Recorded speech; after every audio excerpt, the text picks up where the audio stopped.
Kapag kasama mo ang Diyos, mayroon kang lakas. Para sa ngayon, gabay sa bawat hakbang at pag-asa sa kinabukasan.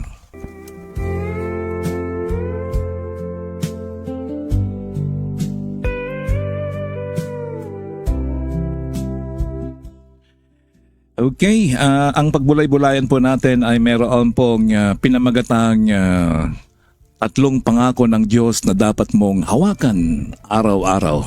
So yan po yung ating magiging titulo na merong tatlo.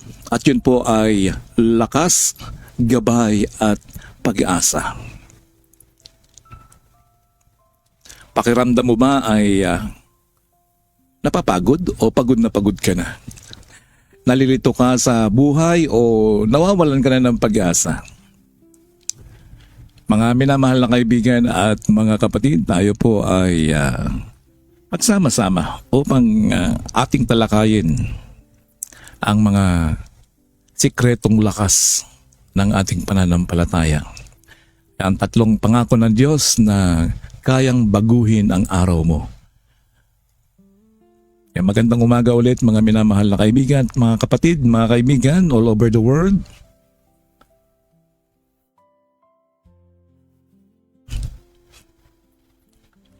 You're listening to the Living Word Web Radio, the voice of inspiration across the airwaves. At ako po naman ang inyong kaibigan, Pastor DJ Amordi.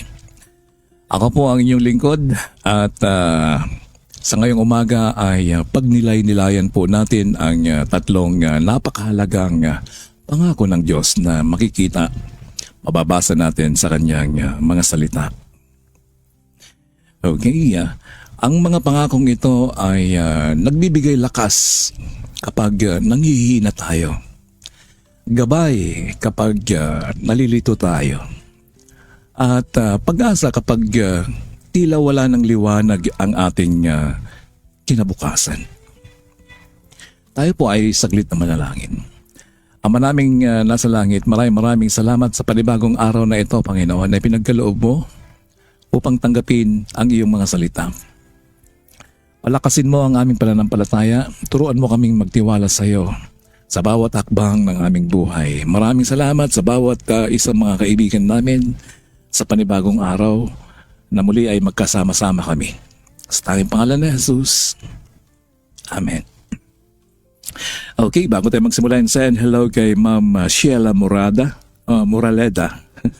Magandang umaga po, Ma'am. Ang amin pong napaka-creative na music teacher sa Bible School. Thank you very much for tuning in, Ma'am.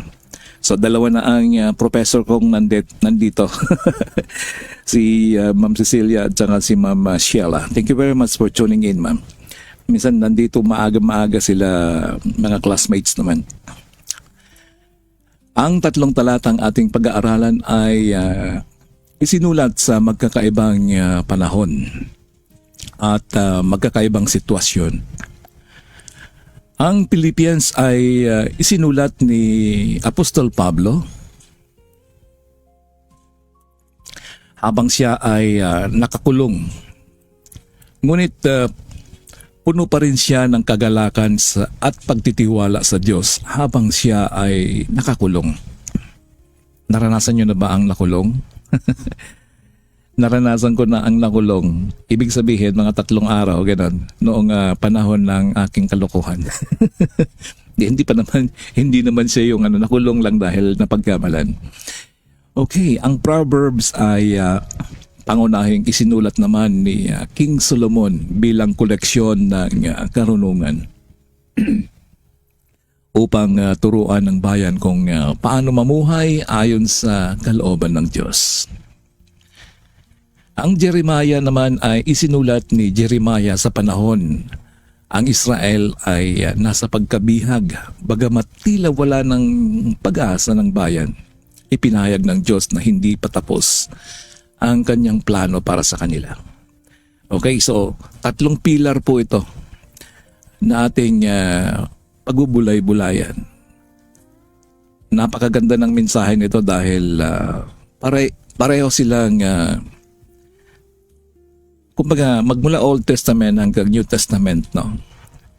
isang totoo sa ating panahon na kailangan natin ng lakas, kailangan natin ng gabay ng Panginoon. So, lakas kapag nangihina tayo, gabay kapag nalilito tayo, at pag-asa kapag tila wala ng liwanag ang ating kinabukasan. Lakas, gabay, at pag-asa. Kung titingnan po natin ang buhay ng tao na tila parang paikot-ikot na lang siya. So yan po yung background. Unahin po natin ang Philippians chapter 4 verse 13. I can do all things through Him who gives me strength. Hindi sinasabi ng talatang ito na makukuha natin ang lahat ng gusto natin. Ang ibig sabihin nito ay anumang ipahintulot ng Diyos sa ating buhay. Bibigyan niya tayo ng sapat na lakas upang malampasan ito. May isang magsasaka araw-araw na nagbubuhat ng mabibigat na sako ng palay. May nagtaka at nagsabing, hindi ka ba napapagod? Ang magsasaka ay ngumiti lang at sumagot na, napapagod ako pero hindi ako susuko dahil alam kong may dahilan ang bawat pagod ko or ani ko. So ganyan din po ang buhay Kristiyano. Maaring mapagod, ngunit hindi tayo pinababayaan ng Diyos. Ang lakas natin ay nauubos. Nagsisimulang kumilos ang lakas. Kung kailan daw nauubos, ang sabi dito, doon naman kumikilos ang Panginoon. Kaya pinababayaan lang tayo ng Panginoon na kaya pa ng aking anak. Pero kapag nakita na tayo na talagang walang-wala na talaga, ay doon siya sumasaklolo sa atin. At doon siya kumikilos at ipinapakita yung lakas na galing kay Kristo na ating Panginoon. Ang pangalawa ay Proverbs 3:5. May gabay ang Diyos sa mga nagtitiwala. Ang sabi dito ay, trust in the Lord with all your heart and lean not on your own understanding.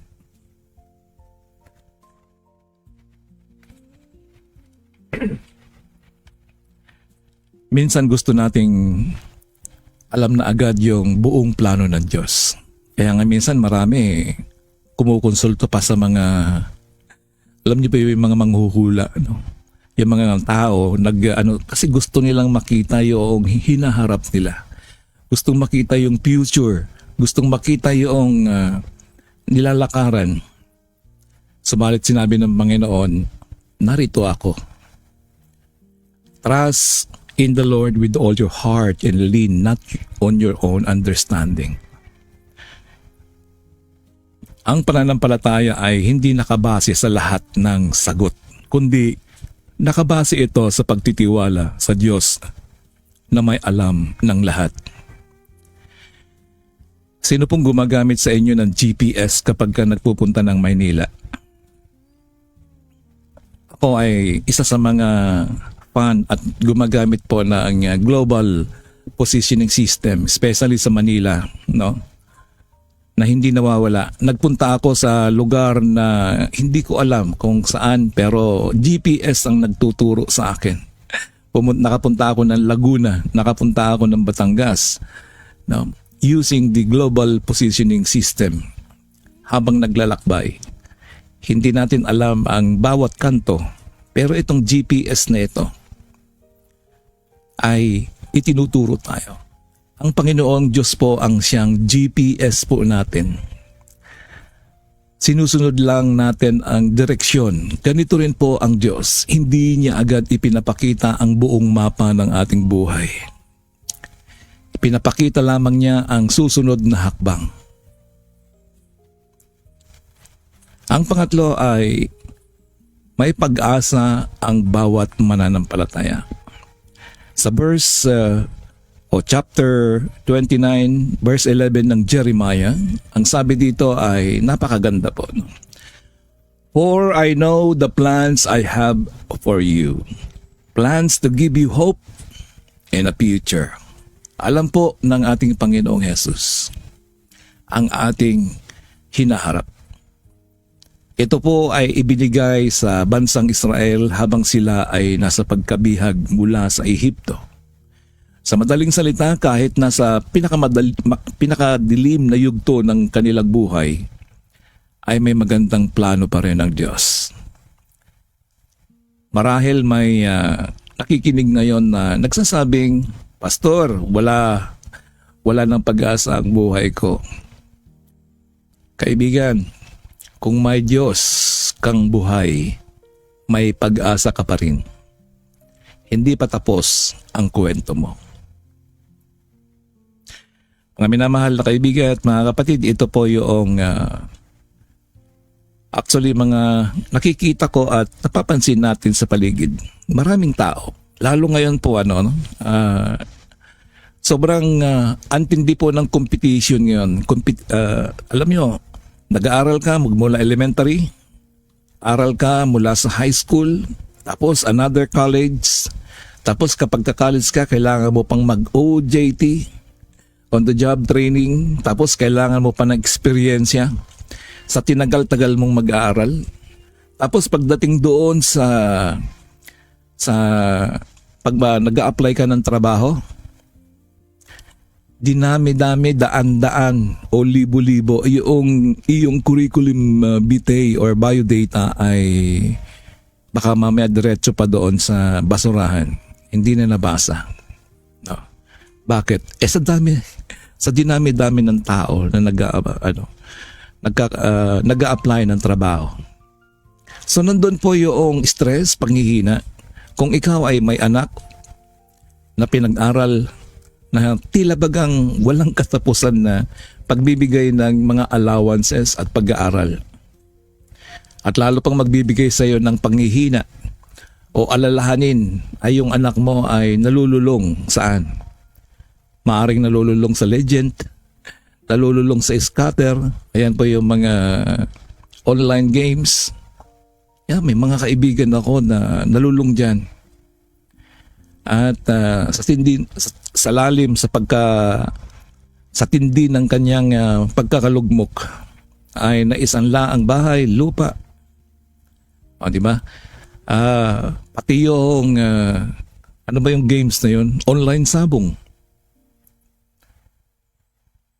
So sa ngayon, napakaraming stress at napakaraming mga bagay na kung iisipin natin ay walang katapusang panghihina at mga alalahanin at mga problema ng buhay.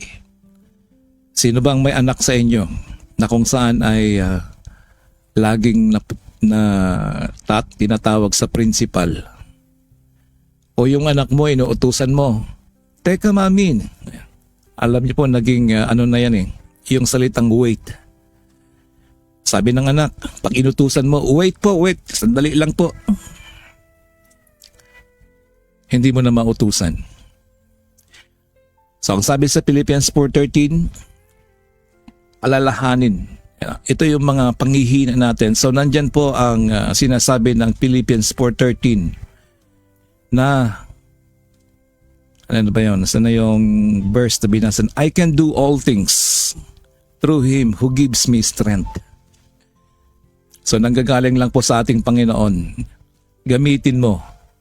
Kasi kapag hindi mo i-claim o hindi mo ginamit yung pangako ng Diyos at gagawin mo lang sa iyong sarili, ay sigurado mamumutik ka agad ang iyong buhok sa problema.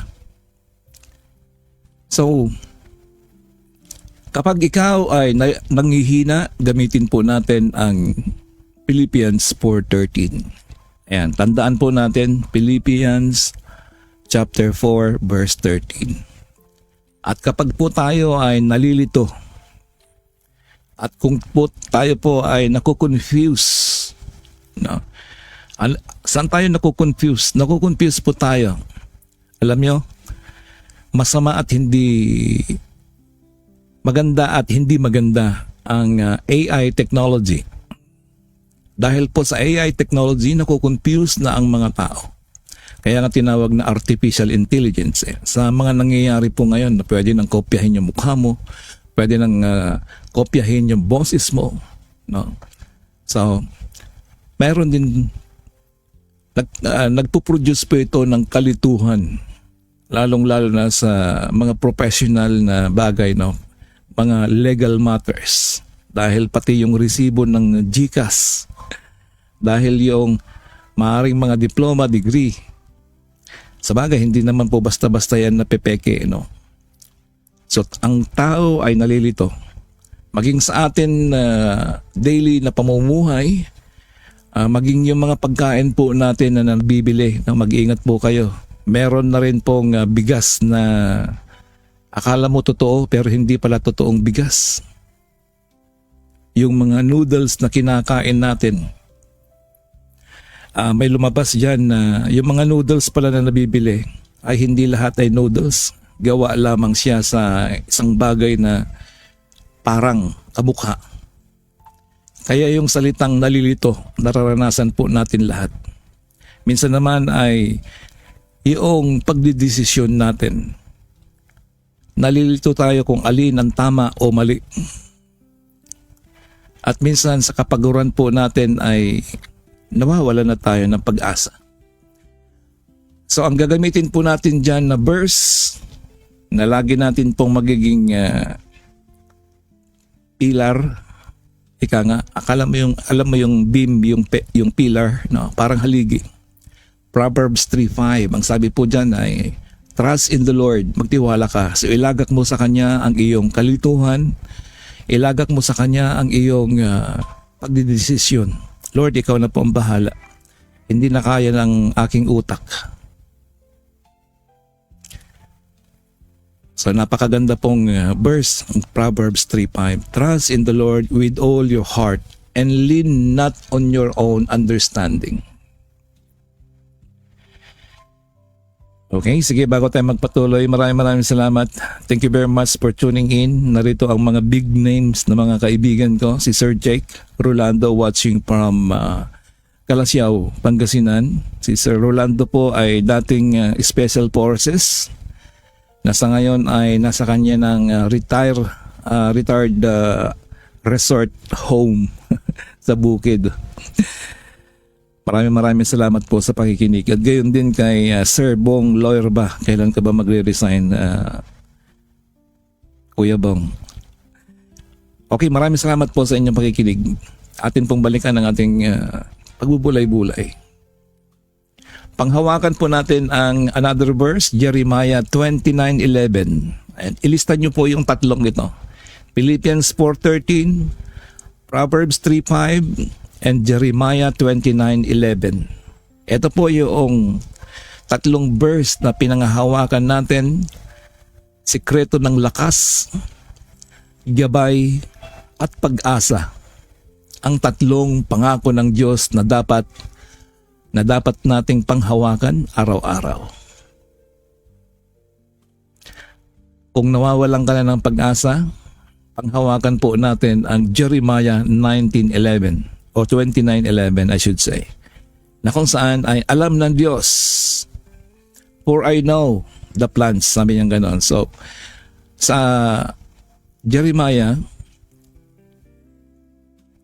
yan po magsisilbing pag-asa ng bawat mananampalataya. Ang sabi dito sa Jeremiah 29:11, for I know the plans I have for you, plans to give you hope and future. At alam niyo po, ang bansang Israel, pangako niya yan. Noon nagkawatak-watak sila, pinangako ng Diyos na titipunin ulit sila. Kahit na ano pong pinakamadilim na yugto ng kanilang buhay, ay may magandang plano pa rin ng Diyos. Marahil may nakikinig ngayon sa atin, no, na may nawawalan ng pag-asa. Mga minamahal na kapatid, huwag kang mawalan ng pag-asa. Nariyan po ang Panginoong Diyos. At yan yung pangako niya. Dahil siya ang nakakaalam ng dinadaanan po natin. Ang tatlong talatang ito ay parang tatlong haligi ng buhay Kristiyano. Lakas, gabay, at pag-asa. Mga minamahal na kaibigan at kapatid, hindi natin kontrolado ang lahat ng mangyayari sa ating buhay. Ngunit kilala natin ang Diyos na may kontrol sa lahat.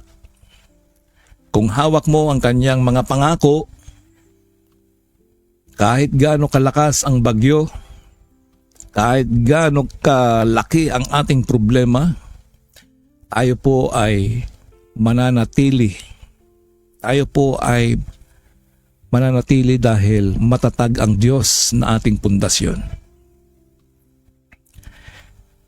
At narito po ang hamon sa atin, challenge. Ngayong araw, isaulo po natin ang tatlong talatang ito. Okay, isaulo po natin yung tatlong talata niya. Ano yung una? Philippians 4:13. Okay? Kalimutan ko, ako rin yata nakalimutan ko. Ayan. Sige, balikan ko sandali. Philippians 4:13, I can do all things through Him who gives me strength. Ayan. At yung isa ay Proverbs 3:5. Trust in the Lord with all your heart and lean not on your own understanding. At Jeremiah 29:11, for I know the plans I have for you. Plans to give you hope and future. So yung tatlong verses na po yan, yung tatlong verse po yan, ang siyang magsisilbing haligi. Ayan. Pwede niyo pong i-post yan sa inyong Facebook lagi para matandaan natin. Philippians 4:13, Proverbs 3:5, and Jeremiah 29:11. Alam po ng Diyos ang mga plano ng ating buhay. So yan po yung tatlong pillar na wag nating kakalimutan. Saan natin ito gagamitin? Sa atin pong panghihina, alalahanin natin ang Philippians 4:13. Kapag tayo po ay nalilito, basahin po natin yung Proverbs 3:5. Ang sabi doon, trust in the Lord with all your heart and lean not on your own understanding. Kung ikaw ay nakakaramdam ng panghihina, pagkalito at pag-asa, yung panghuli ay panghawakan natin ang Jeremiah 29:11. Ang sabi ay kung nawawalan ka ng pag-asa. Kaya ang tatlong talatang ito ay tatlong haligi ng buhay Kristiyano. Ang lakas, ang gabay, at ang pag-asa. Mga minamahal na kaibigan, mga kapatid, hindi po natin kontrolado ang lahat ng mangyayari sa ating buhay, ngunit kilala natin ang Diyos na may kontrol sa lahat. Kung hawak mo ang kanyang mga pangako, kahit gaano pa kalaki ang problema, kahit gaano kalakas ang mga bagyo, ay tayo po ay mananatiling matatag. Kaya itong araw na ito, isalado po natin yung tatlong talata na yan. Kung may pagsubok, sabihin mo, may lakas ako kay Kristo. Kapag nalilito, sabihin mo lang, magtitiwala ako. Magtitiwala ako sa Panginoon. Kapag nawawalan ka ng pag-asa, sabihin mo lang, may magandang plano ang Diyos para sa akin. Okay, ang oras po natin, we got 13 minutes past 6 o'clock in the morning, and maraming salamat po sa inyong pakikinig. Hanggang dyan na lamang po ang ating pagbubulay-bulay sa umagang ito. Tayo po ay manalangin. Dakilang Diyos, maraming salamat muli sa iyong mga pangako na hindi kailanman mabibigo. Kapag kami nanghihina, palakasin mo kami. Kapag kami nalilito, ay ginagabayan mo kami. Kapag kami nawawalan ng pag-asa, ipinapaalala mong may magandang plano ka para sa aming buhay. Dalangin namin, O Diyos, ang iyong mga pagpapala sa bawat pamilya, sa aming bansa, sa aming mga pinuno, at sa lahat po ng aming mga kaibigan, mga manggagawa, OFW, mga kabataan, ang mga may sakit, at sa lahat ng nakikinig sa Living Word Web Radio. Patuloy mo kaming gamitin upang maging ilaw at asin ng sanlibutan. Maraming salamat, Ama, sa pang-araw-araw na kinakain namin. At kami, higit sa lahat ay nasa mabuti kaming kalagayan. Meron mga karamdaman, Lord, ay patuloy naming pinapanalangin sa iyo. Pinapanalangin namin, Lord, si Michelle na kung saan ay nasa recovery ng kanyang aksidente sa Pampanga. Lord, pagalingin mo po siya at ibalik ang kanyang normal na kalusugan. Bagamat nagkaroon po siya ng aksidente, alam namin, Lord, na makaka-recover siya at muli kanyang papupurihan. Maraming salamat. In Jesus' name we pray. Amen. Maraming salamat sa inyong pakikinig sa Living Word Web Radio. Ako po ang inyong lingkod, Pastor DJ Amordi. At nagpapaalala, kapag kasama mo ang Diyos, mayroon kang lakas. Para sa ngayon, gabay sa bawat hakbang at pag-asa sa kinabukasan. God bless you at magandang umaga.